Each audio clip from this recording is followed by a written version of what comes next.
Hey team, welcome to the channel, man. Today we're going to start a series on rucking or foot marching or humping or however you called it growing up or however you call it now. So let's get this thing going. So I've had a lot of miles with boots on the ground. By most conservative estimates, we're probably talking 15,000 miles of these feet humping and rucking and running on the ground on both asphalt as well as out here out in the woods.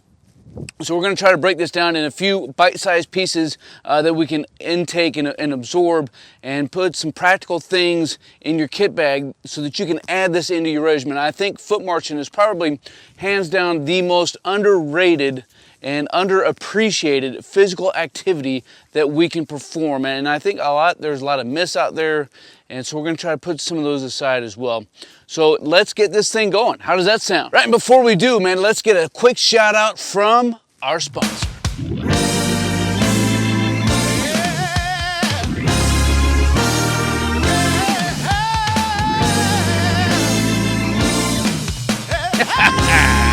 So the very first thing that I want to try to break down in this one is what we're going to wear while we're actually conducting a ruck or a foot march, or if we're humping. I mean, either phrase, forced march, however you want to call it, right? So we're going to go over right now everything and some considerations I need you to think about from head down to your toes. So we'll start off with our feet, and what we're going to put on our feet is obviously some socks and some boots. So what kind of socks do we want to try to avoid? What kind of socks do we want to try to wear? Right, so the socks to avoid is going to be cotton socks. At the end of the day, really what you want your socks to do is two things. You want your socks not to move, right? That's important. And you want your socks to move sweat away from your foot towards the outside or the outer layer of your socks, if that makes sense. Now, there's a lot of things out there that I've done and I've seen other folks do. You know, sometimes you can wear a set of dress socks and then a set of thinner wool socks. That is a way.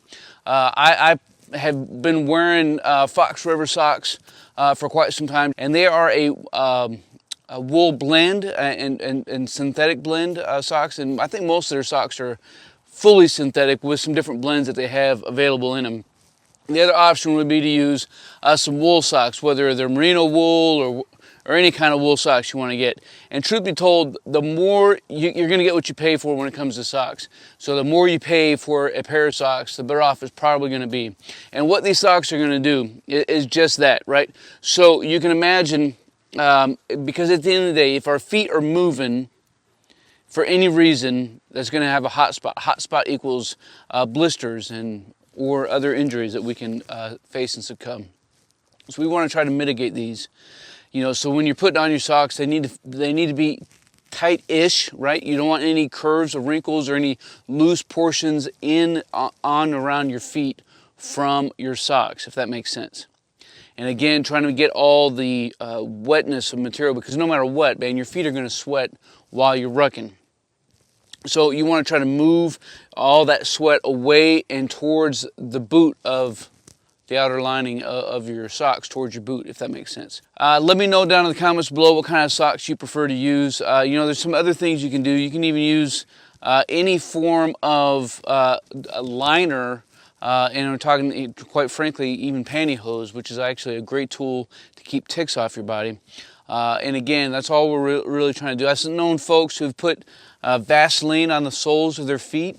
I mean, however you want to do you, I guess, is ultimately up to you.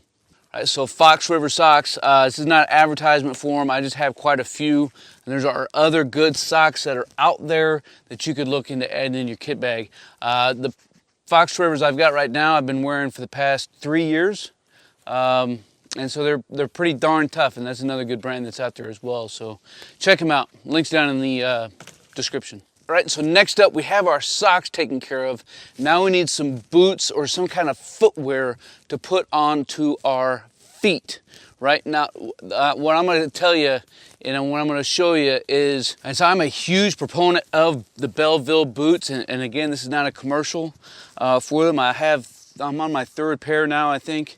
And my very first pair, I'm going to tell you, I bought them right out the gate, and I went and conducted air assault. So that's no break-in period, out of the box, onto my feet, straight to air assault.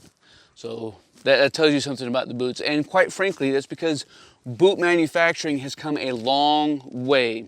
And so these boots they're basically shoes, right? They're basically shoes. But that's kind of what you want. It's a nice lightweight boot, offers some good sole protection, it's still flexible. You could use shoes if that's all you had. Like I wouldn't tell somebody to stop from rucking if all they had was a pair of running shoes or something. I've talked about this before, but you know, it's good to have some good ankle protection like these provide.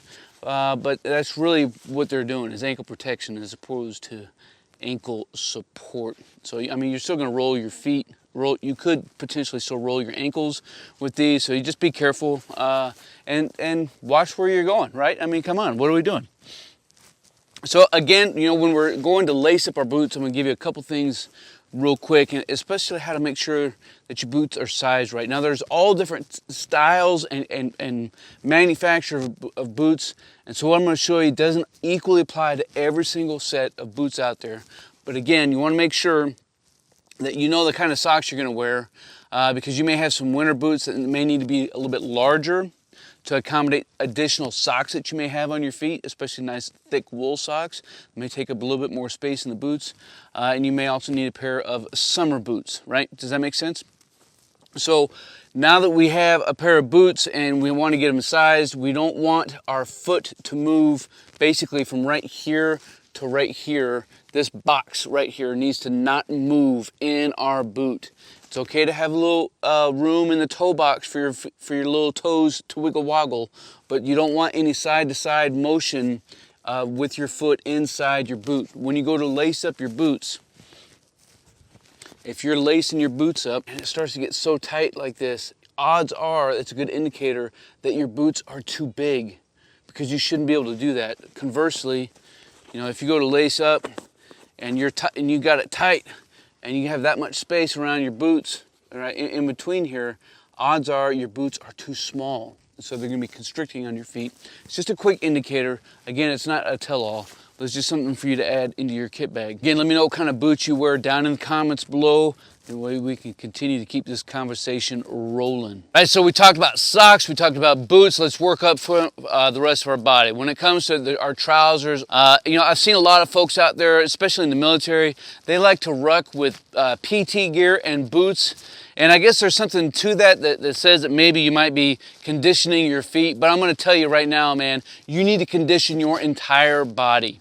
And so in my opinion, again, this is Stoker's opinion, you got no business rucking in your PT uniform or shorts. Man, put some pants on your dadgum legs and get out there, because it's going to change the world for you if you don't get used to that as well. So put some trousers on. Now, I would tell you right now, there is basically no wrong trousers to put on, but there is. So stay away from denim if you're rucking.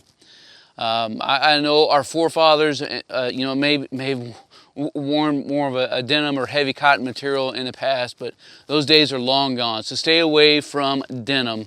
You know, wearing cotton, the pants I have on right now are made of cotton, but I would ruck in these all day long. And there's gonna be a lot of folks who are gonna tell you to wear nothing but synthetics. Man, you do you. What you want to try to do is be aware of friction points, and when it comes to even things like your underwear that you're wearing, be aware that what you want to try to do is avoid rubbing in wrong places. Does that make sense? You want to avoid rubbing in the wrong places, because rubbing equals friction. Friction equals hot spots and just all around bad days, especially if they're in the wrong. If it's in the wrong area, it's a bad day. Right, and so what are we gonna wear on our upper torso? You know, you can wear a dadgum t-shirt. Obviously, if you're in the military, we're wearing our skivvy shirt, and then we're gonna be wearing our blouse on top of that. And of course, you know, that blouse is gonna be made out of cotton. You know, there's probably a lot of folks who would love to sell you some high-speed, low-drag shirts. What I'm gonna tell you is, based off of my experience, every shirt I've worn in the military, you know, 18, 20 miles, no big deal. You're gonna sweat through it, and it's gonna be okay. That being said, I would avoid, you know, some heavier cotton shirts. I want to try to get again, as much of that sweat as I can from my undergarment shirt to my outer garment material. That's about all there is to that. Like, it's a dadgum shirt. So leave some comments down below. Like, what do you prefer to wear as far as your upper torso and your lower body? All that being said, man, when it comes to wearing headgear, I don't know that it matters all that much, but what I would tell you is if in the wintertime, don't wear any other cold weather gear other than maybe gloves and a beanie or a hat. Because as you're rucking, your body's core temperature is rising. And the last thing you want to do is fall out because your core temp raised to such a degree that it caused you to go down for a heat casualty. So I would not recommend wearing any other cold weather material while you're rucking because you may think that you need it, but you're not. And man, Stoker's got an outstanding story about this, maybe another day and another time. But if you are going to wear something, make sure that you can take it off and put it back on as needed and have some place to stuff it. And as far as what we're wearing, I think that's about that about covers it, man. Again, leave some comments down below. Let me know what your thoughts, and let everybody else know what your opinions are. Man, I appreciate all you guys. Leave some comments down below. We will keep this conversation rolling. As always, man, until then, you keep on grinding and you stay stoked.